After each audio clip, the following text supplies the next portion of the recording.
bahwa gerakan Cinta Alkitab akan dilaksanakan pada setiap hari Minggu pukul 13 sampai pukul 15 dan dimulai pada hari Minggu 8 Februari sampai dengan 19 April tahun 2026. Yang keempat, berita duka cita. Telah meninggal dunia Ibu Aprince Popaton, saudara dari Bapak Penatua Anjo Absalon Popaton, pada hari Rabu 28 Januari 2026 di Luwuk Banggai. Segenap warga jemaat Rantepao menyatakan rasa duka cita yang mendalam. Tuhan menghibur segenap keluarga yang ditinggalkan. Yang kelima, rencana pelayanan sakramen perjamuan kudus jemaat Rantepao pada hari Minggu 15 Februari di semua jam ibadah dan dilanjutkan kepada warga jemaat yang tidak mampu di gereja seperti lansia, yang sakit, dan yang baru melahirkan. Diharapkan kepada warga jemaat mempersiapkan diri menerima pelayanan ini. Demikian penekanan warta jemaat dan informasi lebih lengkapnya silakan Bapak Ibu Saudara-saudari baca dalam warta jemaat. Terima kasih, selamat beribadah, Tuhan dipermuliakan.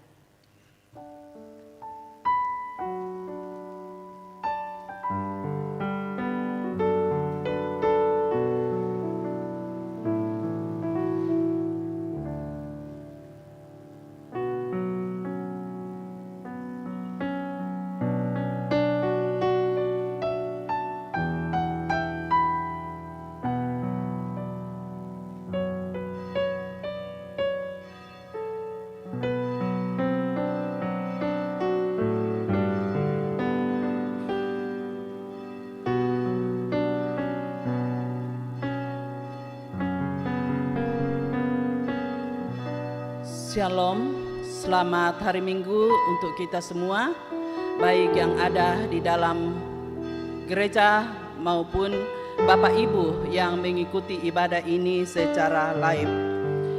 Terpujilah Tuhan, Sang Pemilik dan Pemelihara hidup ini. Kita bersyukur atas pemeliharaannya sehingga kita berada pada akhir minggu Epifani. Kita adalah orang-orang yang telah diselamatkannya melalui kedatangan Kristus ke dalam dunia. Bagi orang yang akan binasa, itu sebuah kebodohan. Tetapi bagi kita, itulah hikmat Allah yang menyelamatkan. Kita menghadap Allah dengan tuntunan tema Sudut Pandang Allah. Bapak Ibu kekasih Tuhan, mari kita berdiri, kita menyanyi Haleluya, pujilah Allah yang agung. Hallelujah.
Pertolongan kita adalah dalam nama Tuhan yang menjadikan langit dan bumi.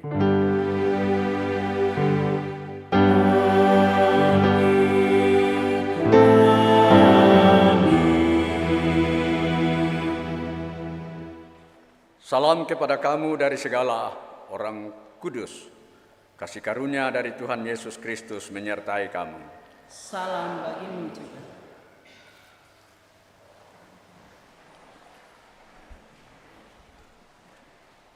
Mari jemaat, dengan penuh kerendahan hati kita datang mengakui segala keterbatasan kita sebagai manusia yang kadang sering tidak mampu melaksanakan secara sempurna apa yang Tuhan perintahkan kepada kita. Kita berkata dalam hati seperti ini, kita meyakini bahwa tidak ada satu hal yang tersembunyi bagi Tuhan. Dia sungguh mengenal kita dan juga mengetahui rancangan yang terbaik bagi kehidupan kita. Namun seringkali kita berlagak lebih tahu di hadapan Allah. Karena itu marilah kita masing-masing mengaku di hadapan Allah demikian. Ya Tuhan, dari sudut pandang Engkau mengenal kami. Betapa seringnya kami terhalang oleh keinginan dan keterbatasan kami untuk mengenal kehendak-Mu yang sesungguhnya. Ampunilah dan kasihilah.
Kepada kamu sekalian yang tunduk dalam penyesalan, berita anugerah dari Allah diteguhkan dan ditegakkan kembali kepada kita bahwa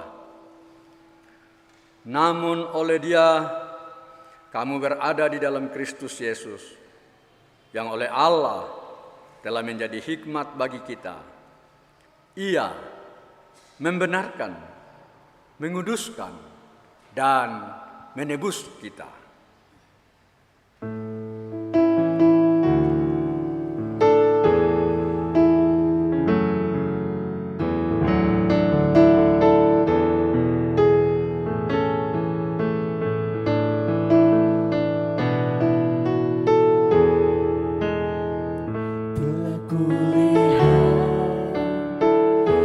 bukti kasih-Mu.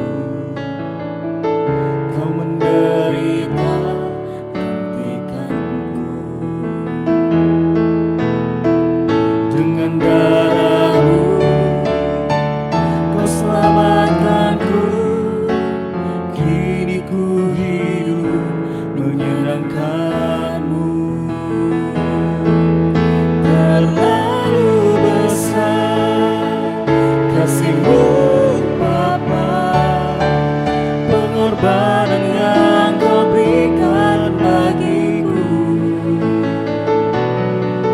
Terlalu mahal darah-Mu Yesus, tercurah untuk menebus hidupku.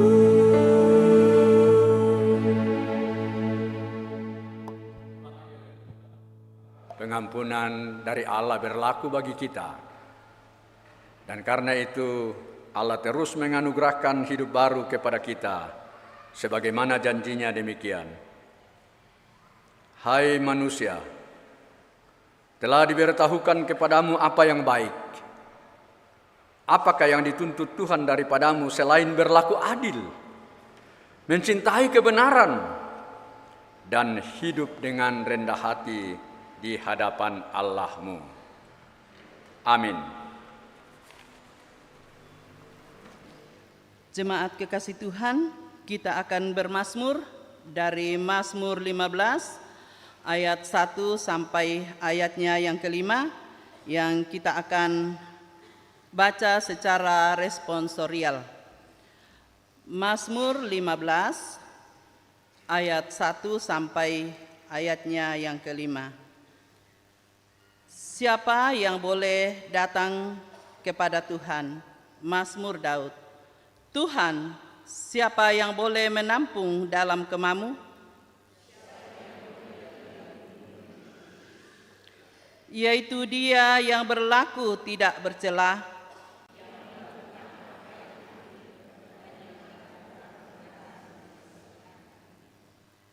yang tidak menyebarkan fitnah dengan lidahnya,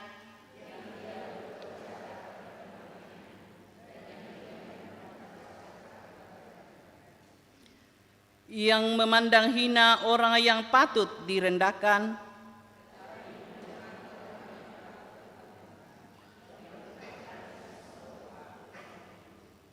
yang tidak meminjamkan uangnya dengan makan riba,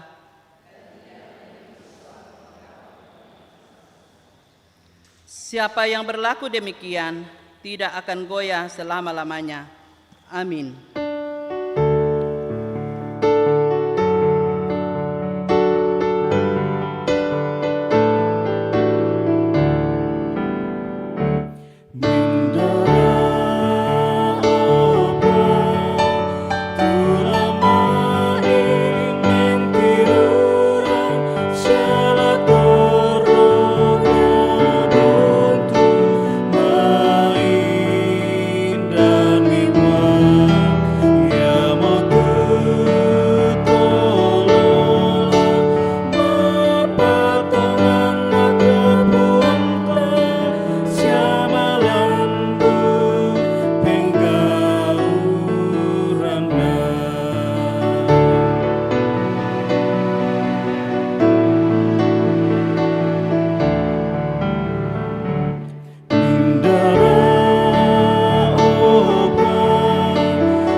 Berbahagialah kita di hari yang Tuhan kuduskan ini. Kita kembali mendengar dengan pasti sebuah jaminan bahwa kita terus-menerus dituntun untuk lebih semakin mengenal lagi bagaimana rancangan-rancangan Tuhan dalam hidup kita. Dan karena itu kita akan bersama-sama membaca firman Tuhan dari Mika 6, dari 1 Korintus 1 dan dari Matius 5. Kita mohon bimbingan Roh Kudus. Terima kasih ya Allah, sungguh kemurahan-Mu berlaku bagi kami saat ini. Allah mengumpulkan kami, Allah mendengar dan menerima pengakuan dosa kami. Allah menganugerahkan hidup baru bagi kami. Dan karena itu pada saat ini Allah pun kembali memperdengarkan firman-Mu yang akan menjadi penuntun bagi kami di dalam menjalani hidup baru yang terus Tuhan curahkan kepada kami. Ya Tuhan, siapakah kami? Kami hanya memohon kuasa Roh Kudus-Mu yang akan terus menuntun dan membimbing kami, agar kami semakin dimampukan dan dilayakkan mendengar, membaca, merenungkan dan memberlakukan firman-Mu.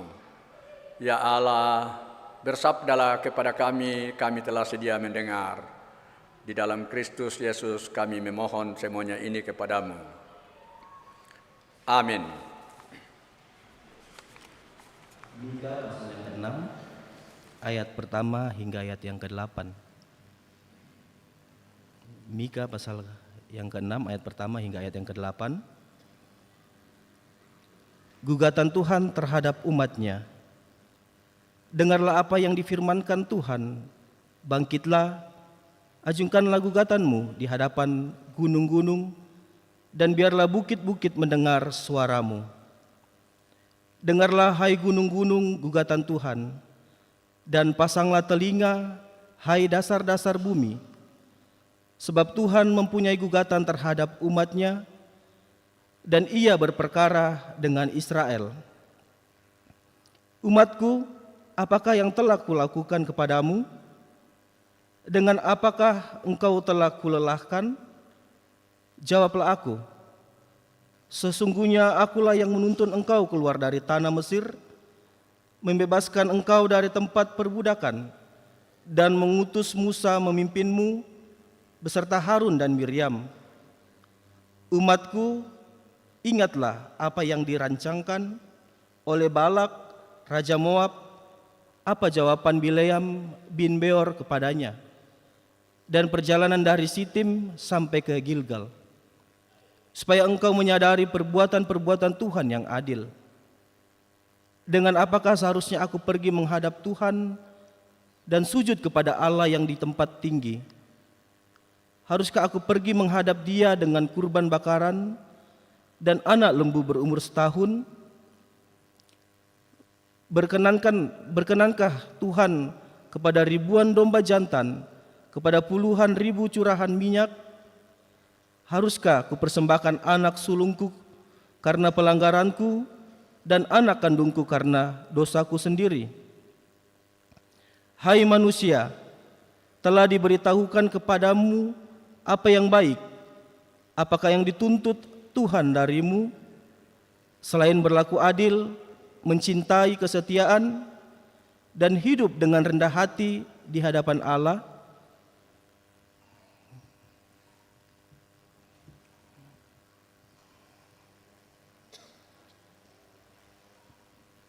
1 Korintus pasal 1 ayat 18 sampai ayatnya yang ke-31. Hikmat Allah dan hikmat manusia. Sebab pemberitaan tentang salib memang adalah kebodohan bagi mereka yang menuju kebinasaan, tetapi bagi kita yang diselamatkan, pemberitaan itu adalah kekuatan Allah. Sebab ada tertulis, Aku akan membinasakan hikmat orang-orang berhikmat, dan kearifan orang-orang arif akan kulenyapkan. Di manakah orang yang berhikmat? Di manakah ahli Taurat? Di manakah pembantah dari dunia ini? Bukankah Allah telah membuat hikmat dunia ini menjadi kebodohan? Sebab karena dunia dalam hikmat Allah tidak mengenal Allah oleh hikmat, Allah berkenan menyelamatkan mereka yang percaya oleh kebodohan pemberitaan Injil. Orang-orang Yahudi menghendaki tanda dan orang-orang Yunani mencari hikmat. Tetapi kami memberitakan Kristus yang disalibkan, untuk orang-orang Yahudi suatu batu sandungan, dan untuk orang-orang bukan Yahudi suatu kebodohan. Tetapi untuk mereka yang dipanggil, baik orang Yahudi maupun orang bukan Yahudi, Kristus adalah kekuatan Allah dan hikmat Allah. Sebab yang bodoh dari Allah lebih bijaksana daripada manusia, dan yang lemah dari Allah lebih kuat daripada manusia. Saudara-saudara, ingatlah bagaimana keadaan kamu ketika kamu dipanggil. Menurut ukuran manusia, tidak banyak orang yang bijak, tidak banyak orang yang berpengaruh, tidak banyak orang terpandang.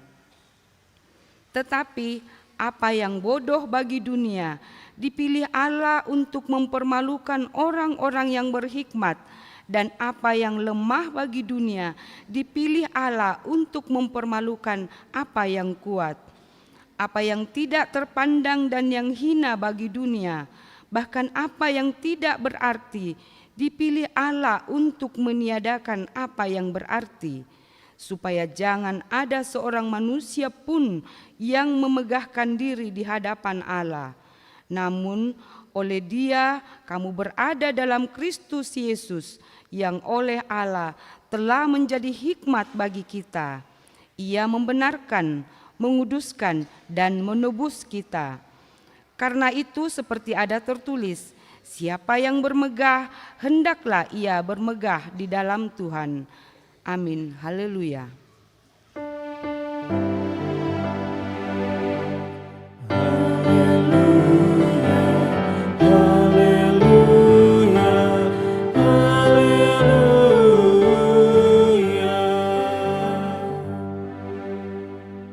Mari kita jemput berita Injil tentang Yesus Kristus sebagaimana yang disampaikan melalui Matius 5 ayat 1 sampai ayat 12. Demikian berita Injil.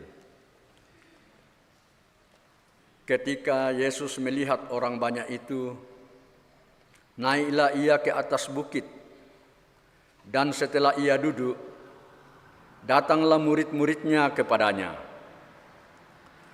Yesus pun mulai berbicara dan mengajar mereka, katanya, "Berbahagialah orang yang miskin di hadapan Allah, karena merekalah yang punya kerajaan sorga. Berbahagialah orang yang berduka cita, karena mereka akan dihiburkan. Berbahagialah orang yang lemah lembut, karena mereka akan memiliki bumi. Berbahagialah orang yang lapar dan haus akan kebenaran, karena mereka akan dipuaskan. Berbahagialah orang yang berbelas kasihan, karena mereka akan beroleh belas kasihan. Berbahagialah orang yang suci hatinya, karena mereka akan melihat Allah. Berbahagialah orang yang membawa damai, karena mereka akan disebut anak-anak Allah. Berbahagialah orang yang dianiaya karena kebenaran, karena merekalah yang punya kerajaan surga. Berbahagialah kamu jika karena aku orang mencela dan menganiaya kamu, serta menunjukkan segala fitnah kepadamu. Bersukacitalah dan bergembiralah, karena upamu besar di sorga.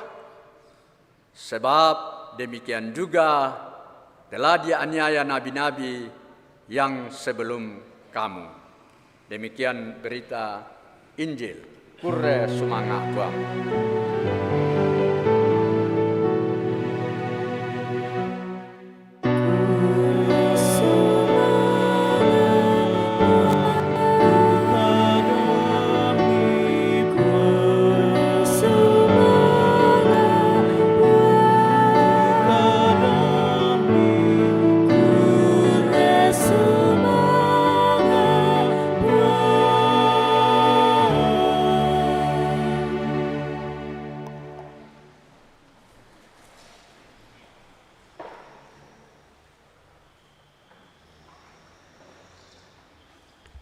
Selamat berbahagia hari ini, seperti kata-kata Yesus, 8 ucapan bahagia sampai kepada kita semua hari ini. Jadi hak kita adalah menikmati dan mengalami kebahagiaan, apapun situasinya, apapun keadaannya. Hanya memang ukuran kebahagiaan itu dari seorang dengan yang lainnya tentu tidaklah selamanya sama. Dan bagi kita, kebahagiaan itu akan kita lihat dan renungkan dari apa yang telah alami dan terjadi pada diri Paulus. Bagaimana sudut pandang Allah tentang kebahagiaan itu. Tapi ini menjadi sedikit masalah bagi termasuk saya secara pribadi ketika mempersiapkan khotbah ini. Bisa enggak ya sepenuh-penuhnya kita mengerti sudut pandang Allah? Tak syara kata mak jago-jago mudah kok. Itu. Karena mampukah manusia menangkap apa sesungguhnya yang dimaksud dan dimengerti oleh Allah? Dengan tema ya, berdasarkan tema kita, sudut pandang Allah, artinya kita memahami apa yang Allah maksudkan. Tapi memang tetap menjadi pertanyaan, tak syara kata salah dah kok teke, tak syara tak mak jago-jagoi mo. Pako sehubungan dengan itu, saya sering dulu mendengar ada orang yang ya sedikit tidak terlalu setuju dengan pendeta atau mungkin juga tidak suka. Nah kami budaya aku tu pandita kurang irangi tak bang tak tu adin nama pung Yesus gitu. Tak tu ya mu ya tak tu susi bang mo ya mirip-mirip ya mana mo ya tongan ya mana mo ya melo. Itu mungkin ungkapan-ungkapan yang tidak sekali lagi mungkin ungkapan ketidaksenangan. Tapi kalau kita berani mengatakan bahwa firman yang kita baca hari ini, maka kita akan belajar dari Paulus bagaimana sudut pandang Allah itu. Jadi sudut pandang Allah yang disampaikan Paulus. Dan sedikit masalah teknologi saya tidak tahu bagaimana bro. Kok tiba-tiba hilang, saya tidak bisa buka di sini dan mungkin juga tidak bisa di situ. Itu sudah satu sudut pandang teologi teknologi, tapi bagaimanapun juga khotbah harus tetap jalan. Boleh lebih baik buka di situ saja, bro. Maaf. Dalam bacaan kita ada dua kekuatan dunia pada waktu itu yang mencoba mengajarkan dan menolak apa itu kebenaran Allah di dalam Yesus Kristus. Ya, boleh terus lagi. Nah, itulah masalahnya teh ke susi mite eta bisa perkala susi toh. Nah, Yahudi salah satu kekuatan dunia waktu itu adalah Yudaisme, Yahudi yang seluruhnya hanya mau tahu dan hanya mau mengajarkan apa yang ada di dalam perjanjian lama. Jadi tidak seluruhnya salah. Kemudian Yunani yang ada dalam bacaan kita tadi, Yunani membutuhkan hikmat. Dan kalau kita lebih baik membaca dari Kisah Para Rasul, contoh siapa-siapa orang Yunani yang dihadapi oleh Paulus pada zamannya, dari Kisah Para Rasul 17 ayatnya yang ke-18. Juga beberapa filsuf dari golongan Epikuros dan dari golongan Stoa berdebat dengan dia. Ada yang berkata, apa yang hendak dikatakan si pembual ini? Bayangkan, hebatnya itu merasa, hebatnya itu orang Yahudi yang dalam hal ini adalah aliran Epikuros dan golongan Stoa yang menganggap Paulus sebagai siapa? Pembual. Padahal apa yang diberitakan Paulus, mereka sendiri yang jelaskan. Kita lanjutkan ke bawah ayatnya yang ke-18. Namun yang lain berkata, rupa-rupanya ia pemberita ajaran ilah-ilah asing, sebab ia memberitakan Injil tentang Yesus dan kebangkitan. Jadi bagi orang Yunani, aliran Epikuros dan Stoa, tidak mungkin orang seperti Yesus yang mati, bagi mereka Yesus itu mati konyol.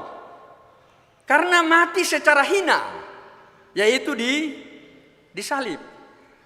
Tidak mungkin orang seperti itu bisa menjadi orang yang menunjukkan kebenaran, hikmat, apalagi jalan keselamatan. Ini orang hina, orang mati, orang yang tidak ada tempatnya di dunia. Kemudian yang kedua, yang mengajarkan kebangkitan bagi orang Yunani tidak masuk akal. Tidak mungkin ada orang bangkit.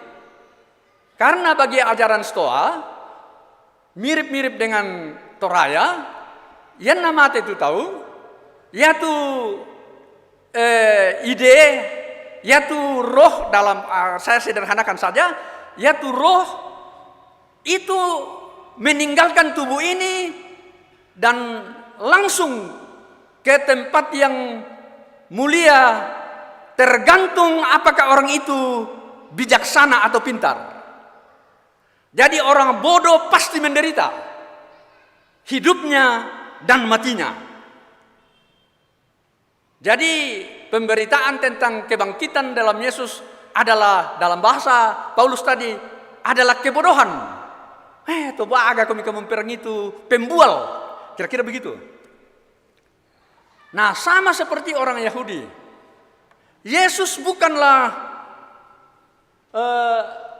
Mesias, karena Yesus telah, lanjut lagi bro, Yesus telah mati dan Mesias itu adalah tokoh yang hebat.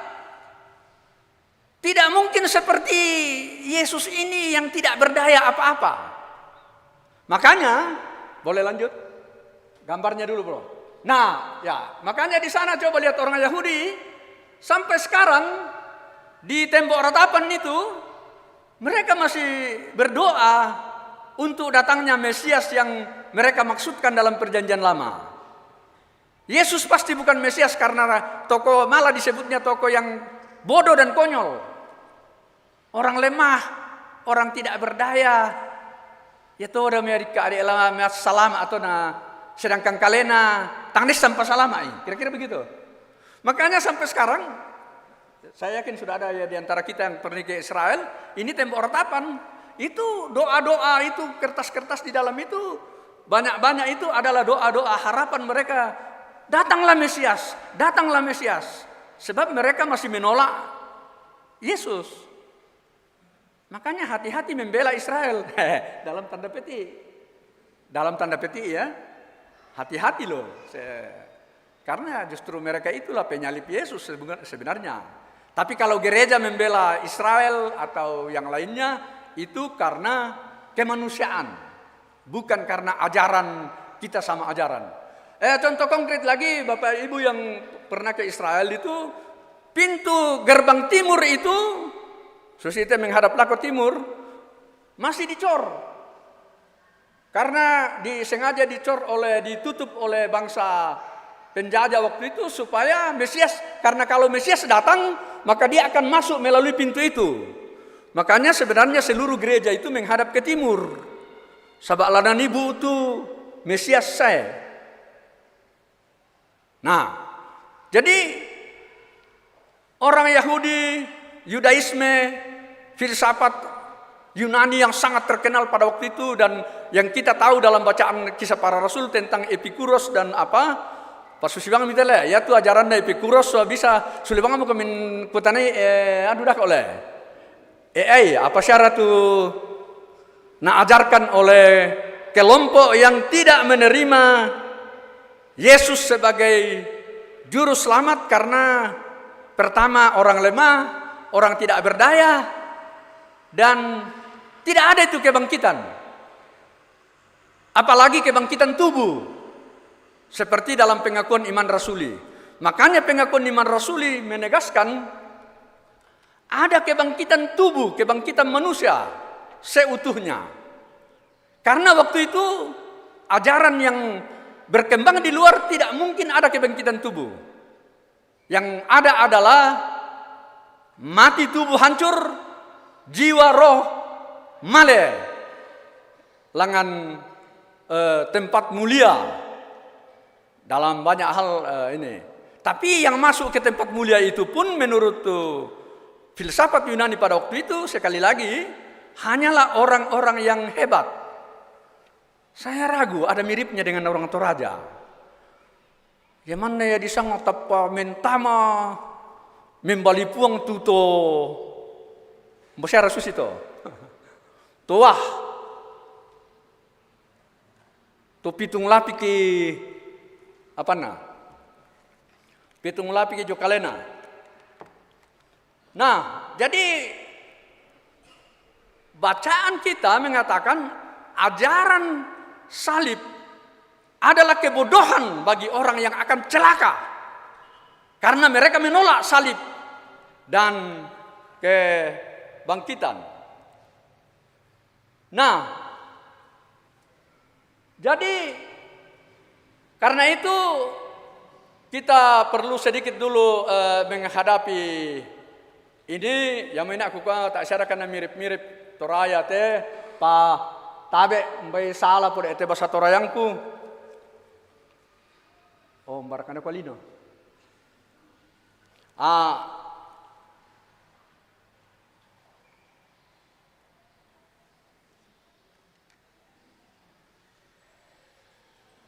Aduh.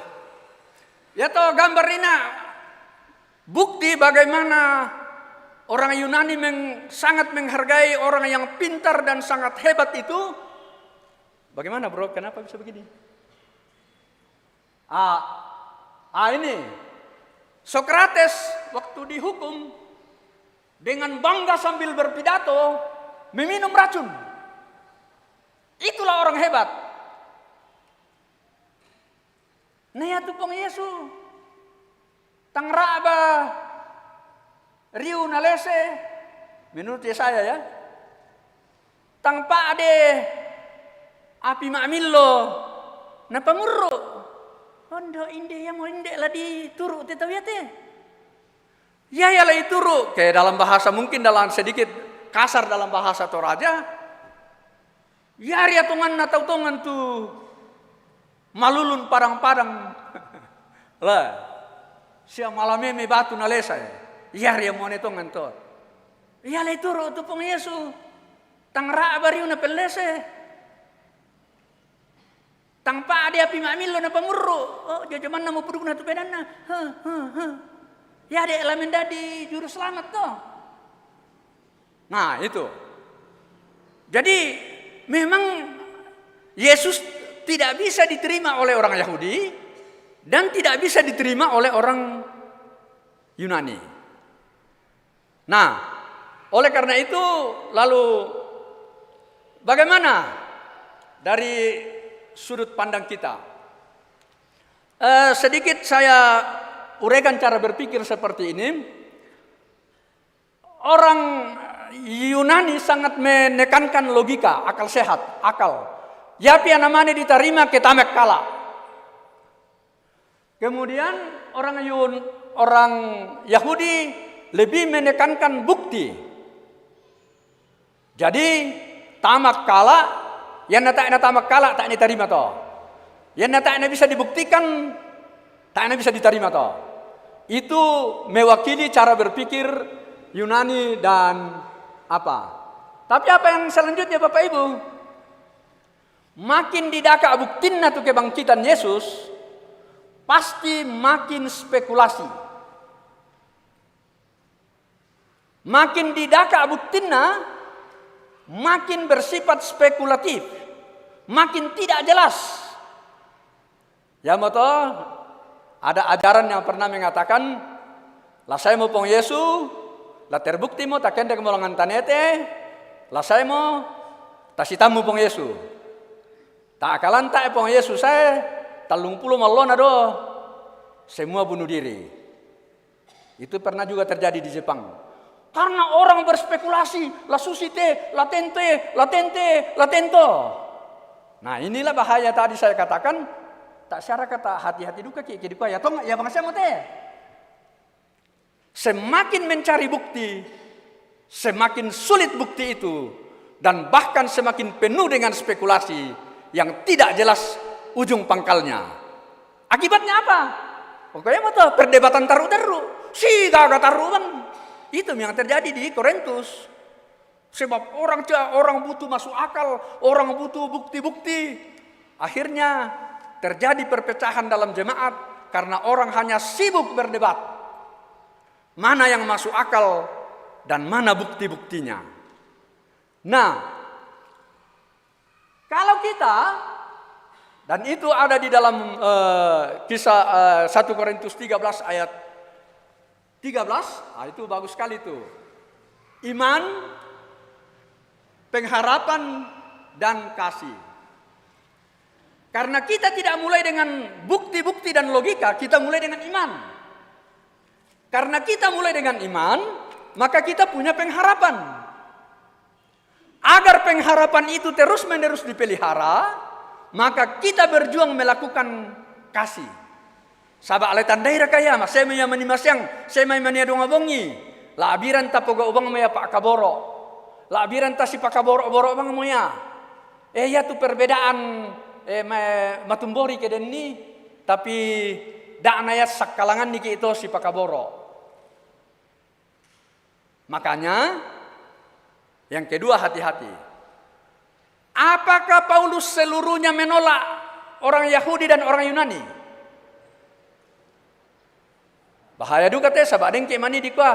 Pokoknya yang ada sarani namita ina tamak kala Apakah orang Kristen tidak boleh pakai akal yang sehat? Apakah orang Kristen tidak boleh pakai bukti-bukti? Apalagi kata Yakobus, iman tanpa bukti adalah sia-sia. Jadi apa masalahnya? Nah, yang Paulus tidak setuju adalah ketika kita bermegah di dalam pandangan kita. Ya itu kan, kalau ada orang yang hendak bermegah, hendaklah ia bermegah dalam ayatnya yang terakhir dari bacaan kita. Namun oleh dia berada dalam Yesus Kristus, ia membenarkan Karena itu seperti ada tertulis, siapa yang bermegah, hendaklah ia bermegah di dalam Tuhan. Jadi boleh saja ada yang berpikir seperti orang Yunani, penting, logika, rasionalitas, apalagi dunia modern. Boleh berpikir seperti orang Yahudi, harus sedapat-dapatnya dibuktikan. Tetapi itu, jangan engkau sombong dengan sudut pandangmu. Danggi naiko manna sanga kalemu tongan. Da mukoi yang nata ena bisa batanga tobaga sanggang kiko kita susito Yunani.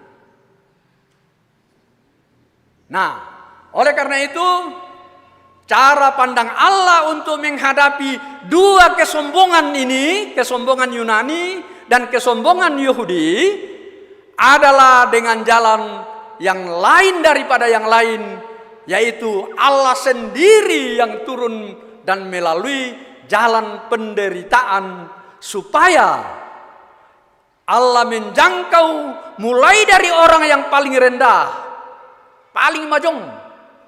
Ya mo to na mentama kaburu tu pong Yesu. Ya mo bajong na lino to. Na tandai pong Yesu tu kira Allah kaburu. Kita baca tadi ajaran berbahagia. Yang berbahagia hati-hati juga di situ. Apalagi kita berbahagia yang menderita. Oh yo bari kata masanang syaki boleh itu menderita apa bang mo dadi. Tahu na susi to. Hati-hati. Dan lain sebagainya. Tapi bahwa Allah menempuh jalan yang rendah itu dan dianggap bodoh justru untuk melawan orang-orang yang menganggap dirinya paling benar, paling pintar, paling kuat, paling hebat. Justru Yesus datang menempuh, merangkul kedua-duanya. Dami susito, marilah ikuti belajar dari sudut pandang Allah, yaitu tidak membanggakan dan tidak bermegah atas apa yang ada pada dirinya. Paku dendu kakataum pak ape sombongan kabagan lah. Lah, der kato, bisa kato. O mangya pupu bang meto na mangkata no kami. Wah, kan ada bagan aku. Na pupelan to deh itu bagan na. Ada juga itu yang bahaya juga itu. Nah, jalan tengah yang ditawarkan oleh Allah adalah jalan melalui yang tidak masuk akal manusia pertama-tama, tetapi sungguh nyata langsung menyentuh seluruh lapisan manusia, mulai dari yang sangat rendah bawah bodoh sampai ke yang tinggi dan lain sebagainya. Jadi poinnya adalah kalau ada kelebihan-kelebihan kita, dao namangge di pak perombosan, apa pole ke dipake unnokko tosenga, itu yang Allah tidak kehendaki. Dan yang kedua, lalu bagaimana mengenal sudut pandang Allah? Ya na Paulus kok matajang itu le. Karena bayangkan Paulus meninggalkan segalanya ketika ia sudah berjumpa dengan Yesus. Nah, ini masalahnya. Alkitab tidak menyediakan peta bagi kehidupan, tetapi sebuah kompas. Ya kan nama tantu taruang mulan kumate to. Gampang kita ikuti. Tapi Alkitab itu menyediakan panduan. Dan karena itu, ya tidak ada jalan lain. Teruslah menerus menemukan kehendak Allah di dalam firman-Nya.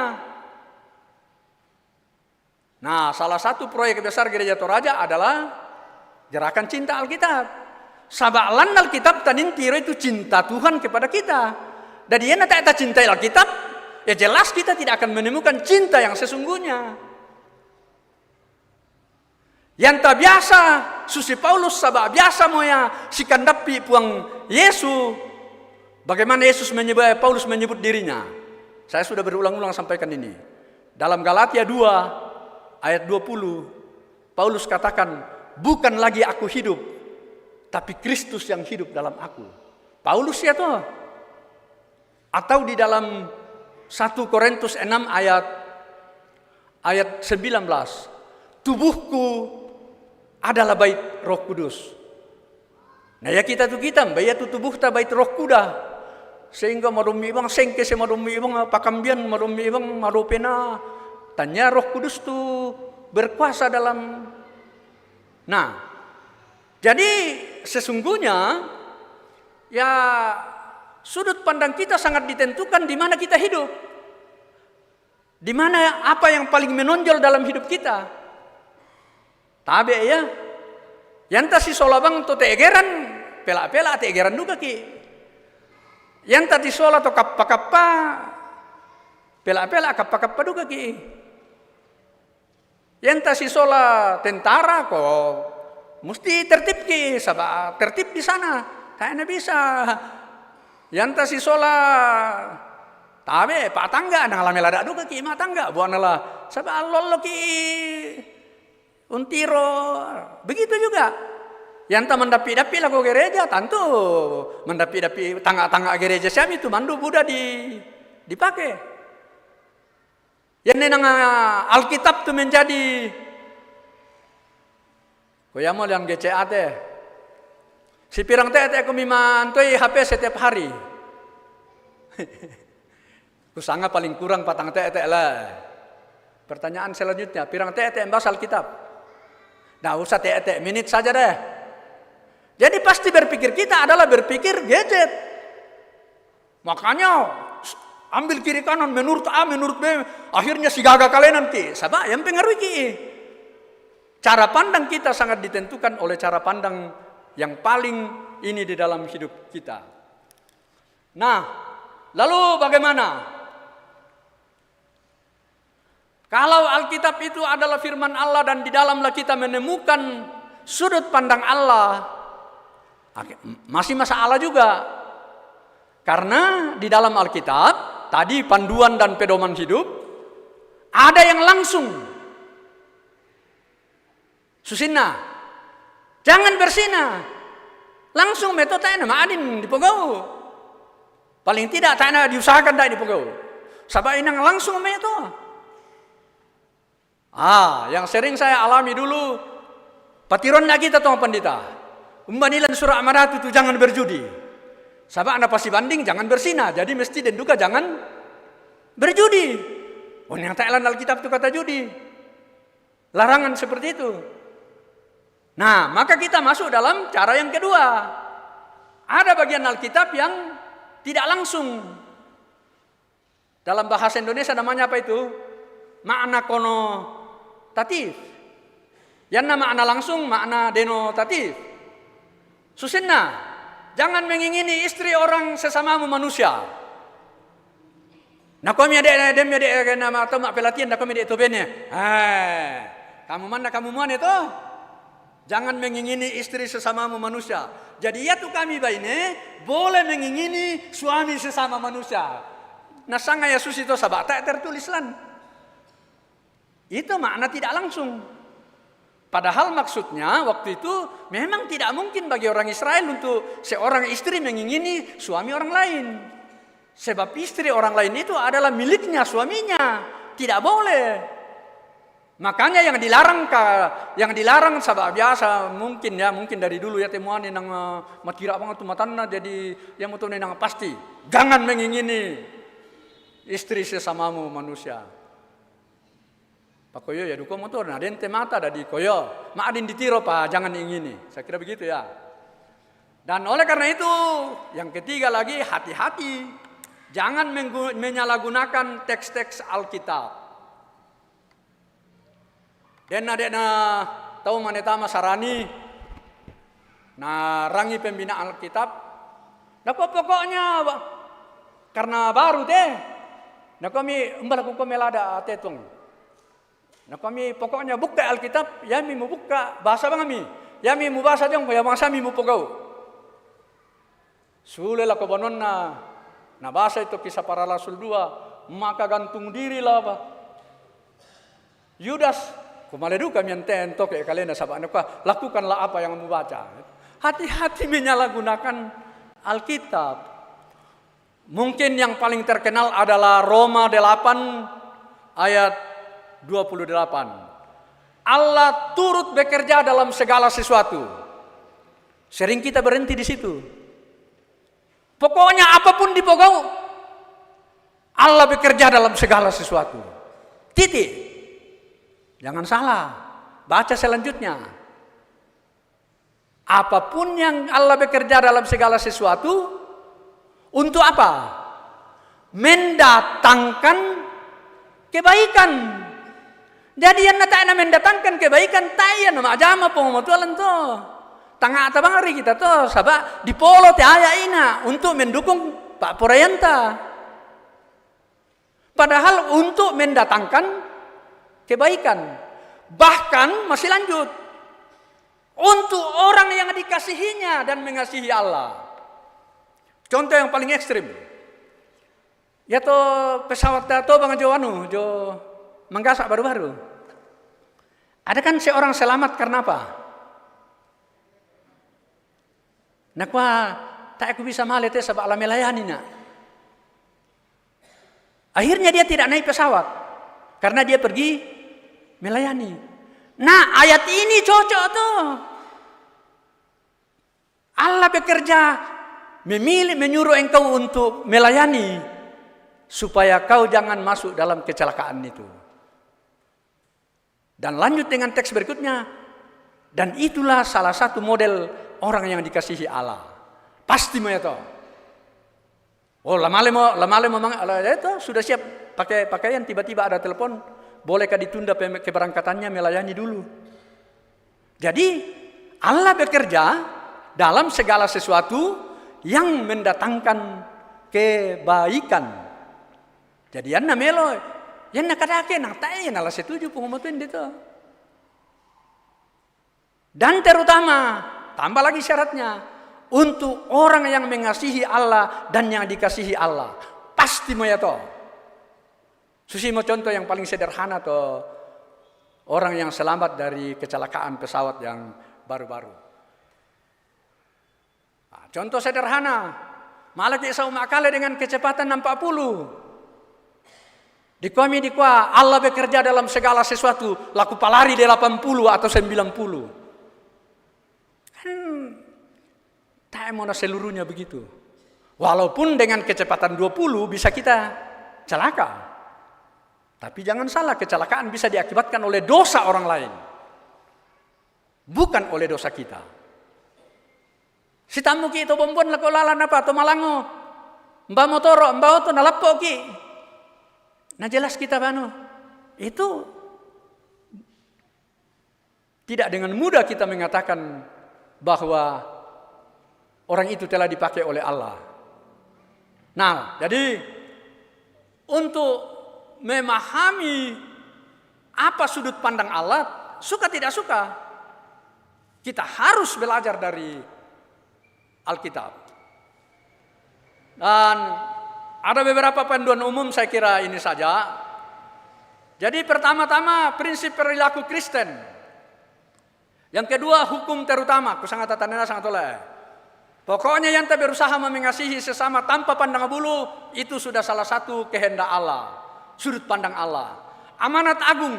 Apakah kita sungguh-sungguh mampu membantu, menolong orang lain untuk melihat kebaikan. Tapi yang paling praktis saya ini saja. Perilaku Kristen. Selalu bertanya, apakah ini berguna? Berguna lako kaleku dan berguna lako sebanyak-banyaknya tahu. Yang naya mau dipadolo to, demo maksud untuk mendahulukan Allah dalam kehendak sudut pandang Allah. Kemudian apakah tidak memperhamba? Oh mami itu tak mau bisa tangkan deh.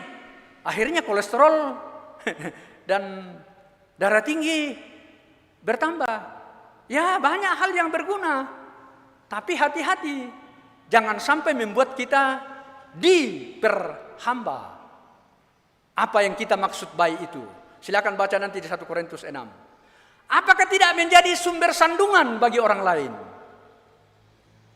Nako Paulus nako mintu na kukande. Tapi ko yana den silu ku jo nakwa madosa ke ade ke dikande itu to duku jo mai to memala. Ko Paulus nako da oya kande sabab ala napo mapa di itinde. Jangan sampai maksud kita yang baik justru menimbulkan ketidakbaikan kepada orang lain. Mari menahan diri berkorban demi orang yang bisa menjadi tersandung itu. Dan yang terakhir, apakah memang betul-betul Tuhan dimuliakan melalui apa yang akan kita lakukan ini? Oleh karena itu dalam 1 Korintus 10 ayat 31, Paulus katakan, ketika aku makan dan ketika aku minum dan ketika melakukan sesuatu, semuanya saya usahakan untuk kemuliaan Allah. Jadi, tongan nomo to kumua, taya tu apa, tang makeguna tu tapogau, asalan dipersembahkan dilaku pengamatua, pasti den gaina. Jadi kita semua ini bisa memuliakan Allah dalam hal sekecil apapun, jika itu untuk kemuliaan Allah. Nah, tentu sekali lagi sudut pandang kita adalah hanya mungkin kita berjuang mendekat kepada apa yang Allah kehendaki. Dan untuk itu kita hanya bisa ketika mencintai firman Tuhan dan mencintai sesama manusia lebih dari segalanya. Logika, akal sehat penting. Perbuatan-perbuatan yang mendatangkan kebaikan orang lain itu penting. Tapi jangan seperti orang Yunani dan jangan seperti orang Yahudi yang menyombongkan apa yang ada padanya. Buatlah semua bermegah untuk kemuliaan Allah. Selamat memuliakan Allah dalam segala pandang hidup Bapak, Ibu, dan saya. Kita berjuang bersama. Semoga yang kita lakukan sungguh berkenan seturut sudut pandang Allah. Amin.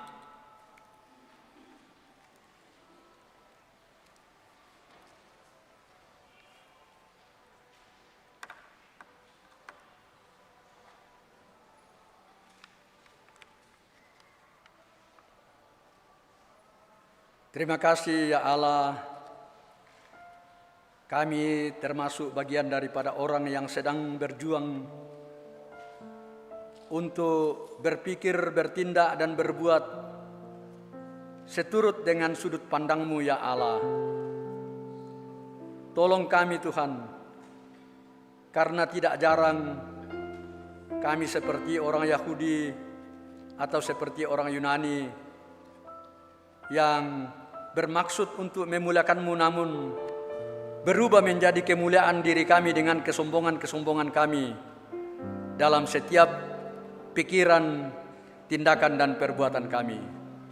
Terima kasih Tuhan, tuntun kami untuk terus belajar dari firman-Mu sehingga kami belajar seturut dengan sudut pandang Allah sendiri. Kita bersama-sama berdoa doa Bapa kami. Bapa kami yang ada di surga, dikuduskanlah nama-Mu, datanglah kerajaan-Mu, jadilah kehendak-Mu di bumi seperti di surga. Berikanlah kami pada hari ini makanan kami yang secukupnya, dan ampunilah kami seperti kami mengampuni orang yang bersalah kepada kami. Dan janganlah membawa kami ke dalam pencobaan, tetapi lepaskanlah kami daripada yang jahat. Karena Engkaulah yang mempunyai kerajaan dan kuasa dan kemuliaan sampai selama-lamanya. Amin. Dan oleh karena itu mari Bapak Ibu kita terus-menerus meneguhkan pengakuan kita bahwa Allah itu Esa, Allah itu Tritunggal yang juga dirumuskan di dalam pengakuan Gereja Toraja sebagai berikut. Dalam keyakinan bahwa Yesus Kristus itulah Tuhan dan Juru Selamat, sebagaimana nyata dalam pengakuan kita, pengakuan Gereja Toraja, maka marilah kita berdasarkan pengakuan itu menyatakan kepercayaan kita sebagai berikut. Aku percaya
Dipersilakan kepada paduan suara Immanuel untuk memuji Tuhan. Dipersilakan.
Firman Tuhan dari Matius 5 ayat 3, berbahagialah orang yang miskin di hadapan Allah, karena merekalah yang mempunyai kerajaan surga.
Untuk dipersembahkan untuk pembangunan dan penyusunan sejarah Jemaat Rantai Pau. Silakan Bapak Ibu, 50.000, 100 satu kali,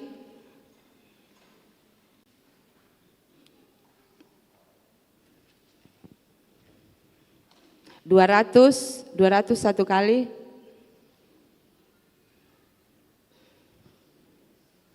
200 202 kali, 3 kali. Masih ada Lombok Katokon 50.000,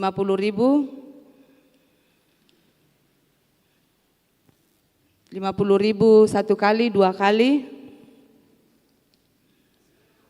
Masih ada Bapak Ibu? 100, 101 kali, 2 kali, 3 kali. Terima kasih, Tuhan dimuliakan dari persembahan Bapak Ibu.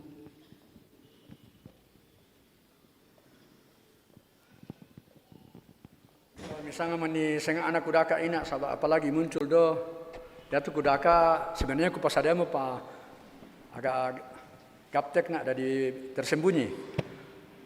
Ajaran Epikurus dan Stoa yang dihadapi oleh Paulus waktu itu ini mencari kebahagiaan dan kesenangan sebagai tujuan hidup. Pokoknya asal masanang itulah segala-galanya. Menghindari penderitaan dan kesakitan. Jadi tidak mungkin Yesus itu bisa jadi juru selamat karena dia penuh dengan penderitaan dan kesakitan. Hidup sederhana dan tidak berkelebihan. Dan no melona sih itu. Tapi ya itu nasang NDT namanya bertarak. Yaitu rela untuk bermeditasi dan berpuasa sampai tubuh ini hancur kalau belum terpuaskan pikiran itu. Itu yang bahayanya. Tidak percaya kepada campur tangan dewa-dewa dalam kehidupan manusia. Ta lalanna ta inanna pematualan katuanna ajaran Epikuros. Ajaran Stoa hidup sesuai dengan alam dan hukum alam. Ya, den melona sidik itulah, talulolona sidik itu. Tapi alam bukan Allah. Mengendalikan emosi dan keinginan, saya kira perlu dipelajari sidik itu. Mencari kebijaksanaan dan kebajikan, saya kira penting juga kita belajar banyak hal dalam hidup ini. Percaya pada takdir dan nasib. Di situ perbedaan sedikit dengan ajaran kekristenan dan tidak menerima intervensi ilahi dalam hidupnya.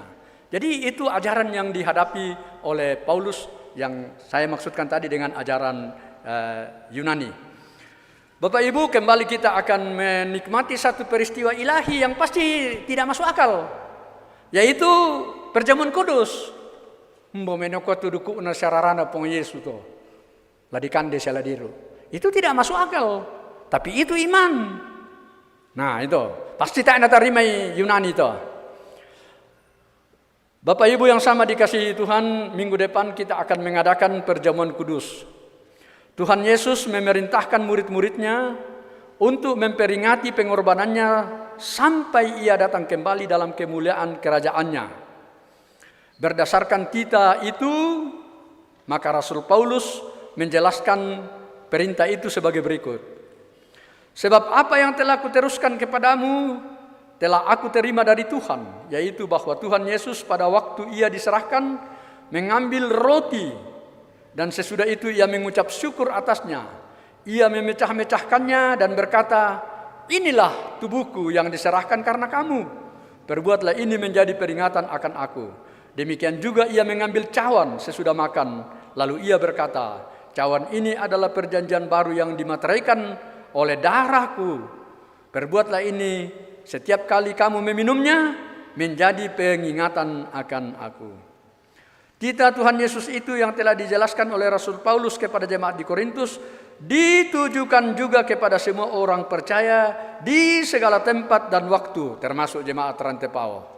Untuk itu kita juga dipanggil melaksanakan perjamuan kudus. Untuk turut mengambil dalam perjamuan kudus, maka kita masing-masing dituntun untuk berenung dan terus berenung sebagai berikut. Pertama, berjuang untuk menyadari dan mengaku dengan sungguh-sungguh dosa kita di hadapan Allah. Lalu menyerahkan diri kepadanya dan mengharapkan kelepasan dari Tuhan Yesus Kristus. Yang kedua, meyakini dan percaya dengan sungguh bahwa Allah telah mengampuni dosa kita melalui sengsara dan kematian Tuhan Yesus. Dua-duanya ditolak oleh Yahudi dan Yunani. Ketiga, bersedia meninggalkan kepercayaan yang sia-sia dan segala perilaku yang melawan kehendak Allah. Jadi berjuang dan berusaha. Lalu dengan sungguh-sungguh mempersembahkan diri sebagai persembahan yang hidup, yang kudus, dan yang berkenan kepada Allah.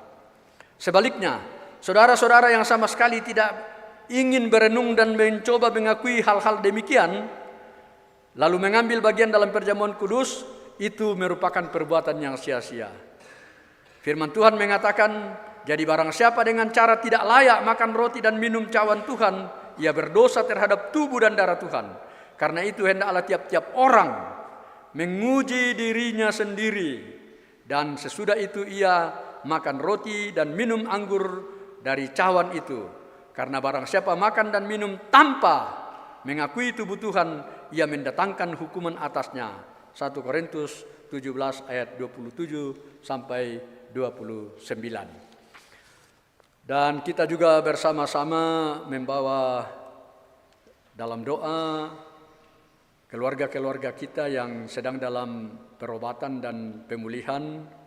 Ibu Emi Talesang, Bapak Yohanes LS Rerung, Bapak Frans Mangiwa, Ibu Marta Taruk Limbong, Bapak Pendeta JK Parantean, Ibu Dina Maladan Palinggi, Bapak Diaken John Duma Palulungan, Ibu Elma Parangan, Bapak Atasinan, Ibu Yohana Mangiwa, Ibu Lili Parung.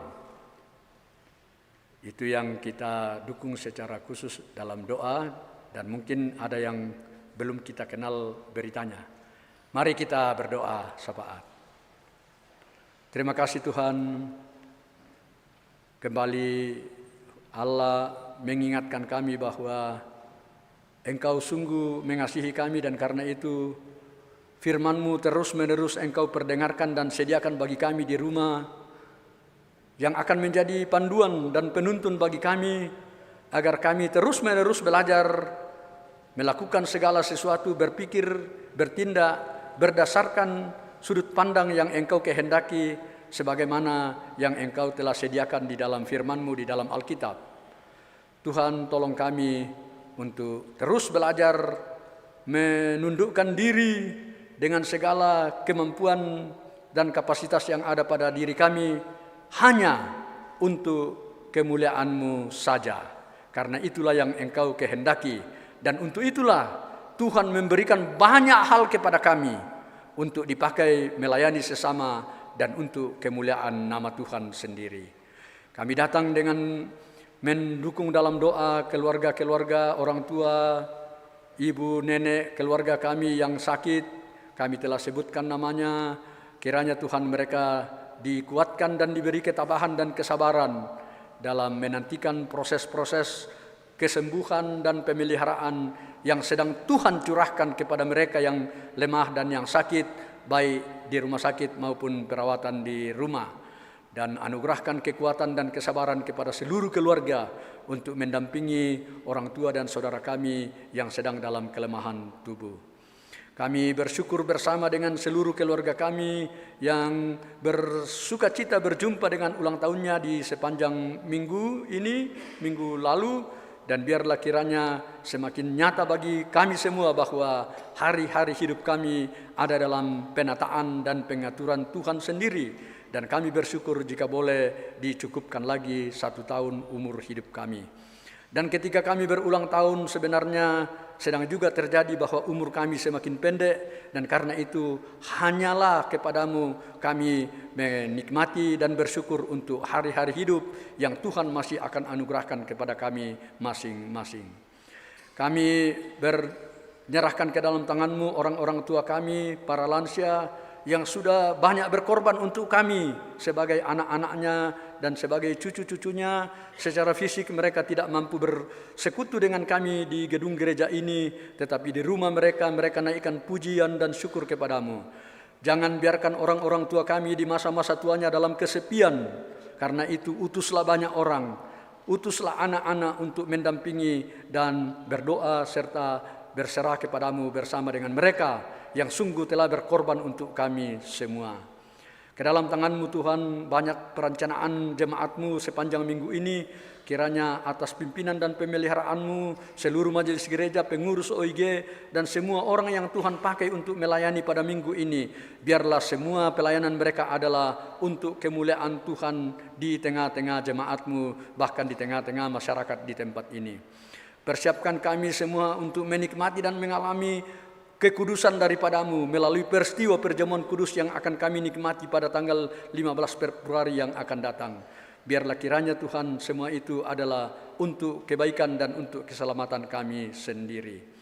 Kami juga menopang dalam doa keluarga-keluarga kami yang mengalami kedukaan. Keluarga Bapak Anjo Paton atas meninggalnya saudari yang terkasih Aprince Papa Ton. Juga kami mendukung dalam doa kedukaan yang dialami oleh keluarga Sumbung atas terpulangnya salah seorang anggota keluarga yang rencananya dimakamkan hari ini. Biarlah semua kedukaan ini dihadapi dengan penuh pengharapan dan penyerahan diri hanya kepada-Mu ya Allah di surga. Kami membawa ke dalam tangan-Mu proses penyelesaian gedung yang Tuhan hadirkan di tengah-tengah jemaat ini, sehingga ini menjadi tempat untuk memuliakan nama-Mu, dan juga tim sejarah yang sedang menyusun bagaimana Allah telah berbuat dan bertindak melalui jemaat-Mu di sini. Biarlah kiranya tim ini diberkati dan diberi kekuatan dan kesehatan yang memadai dalam proses-proses sampai seluruh proses ini boleh berlangsung dengan baik. Ke dalam tangan-Mu Tuhan kami membawa bangsa dan negara kami dan pemerintah kami. Kiranya atas berkat-Mu dan perkenan-Mu bangsa ini semakin lebih baik dalam pemeliharaan Allah. Dan berikan kekuatan dan kebijaksanaan kepada pemerintah kami agar mereka terus berjuang melaksanakan apa yang menjadi kehendak-Mu di bangsa dan negara kami ini. Dan secara khusus kami yang ada di Rantepao ini, berikan kekuatan kepada Bapak Camat, Bapak Lurah, Bapak RT, dan semua yang Tuhan pakai untuk mengatur pelayanan di sekitar Rantepao ini. Dan kami sebagai warga masyarakat Rantepao diberi kekuatan untuk mengambil bagian bahwa Tuhan menempatkan kami di sini untuk memelihara Rantepao ini, untuk melakukan yang terbaik bagi Rantepao ini. Kami menyerahkan ke dalam tangan-Mu dan kami mohon pemeliharaan dan berkat-Mu semata-mata ya Allah. Kami telah memberikan persembahan kami melalui pundi dan melalui natura. Kiranya semua ini berkenan kepada-Mu untuk pelayanan di jemaat-Mu ini. Dan yang masih ada pada kami semua, yang Tuhan masih akan berikan pada hari-hari yang akan datang, biarlah berkat-Mu kami pakai dengan penuh sukacita menata keluarga, menata masyarakat, menata pelayanan, dan kiranya semua itu berkenan kepada-Mu ya Bapa di surga. Inilah semua penyerahan hidup kami, inilah semua harapan-harapan kami, inilah doa kami. Kami bawa kepada-Mu hanya dalam nama Yesus, itulah Tuhan dan Juru Selamat kami yang hidup. Amin.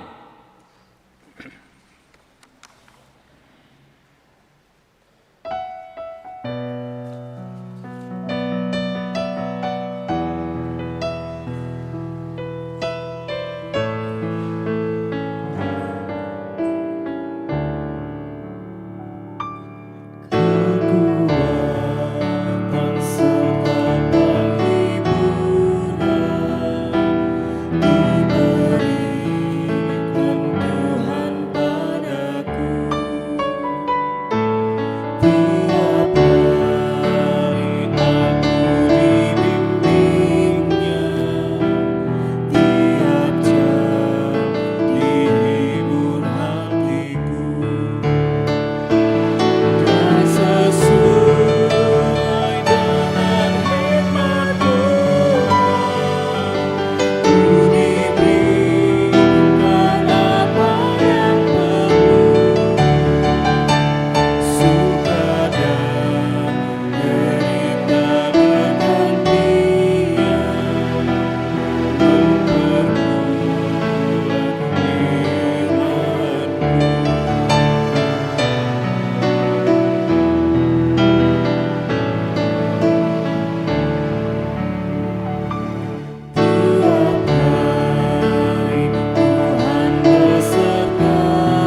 kasih Tuhan, pergilah dan jalanilah hidup ini, berjuanglah dan berusahalah melihat segala sesuatu dalam sudut pandang Allah, dan serahkanlah dirimu agar kamu diselamatkan dengan sudut pandang Allah sendiri.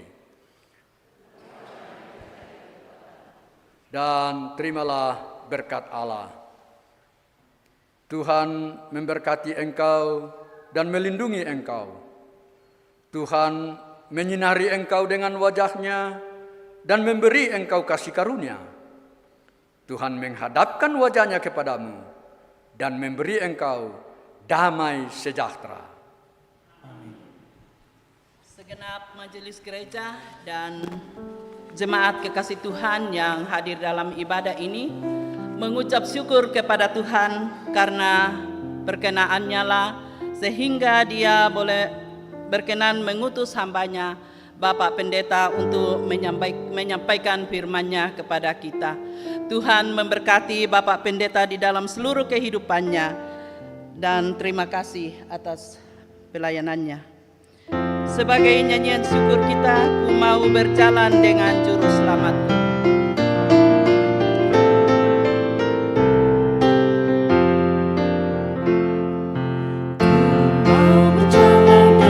Juru selamatku di lembah berbunga dan berair sejuk, yang kemana juga aku mau mengikutnya, sampai aku tiba di negeri Bapa. Ikut, ikut, ikut Tuhan Yesus, ku tetap mendengar dan mengikutnya. Tuhan Yesus, ya kemana juga ku mengikutnya.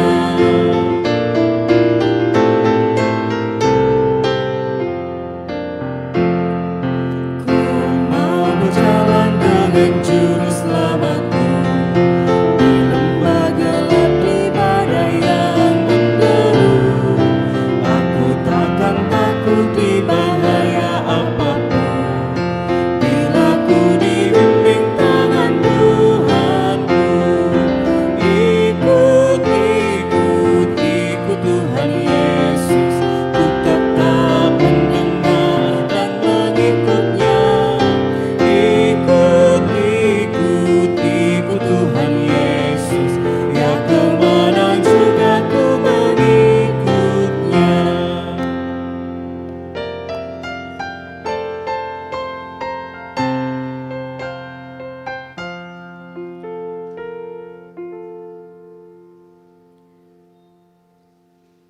Demikianlah ibadah pada saat ini. Tuhan Yesus memberkati kita semua.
tubuh darahmu karena banyak dosaku. Sering ku ingkari cintamu dalam langkah hidupku. Ampunilah aku, ampunilah lemahku.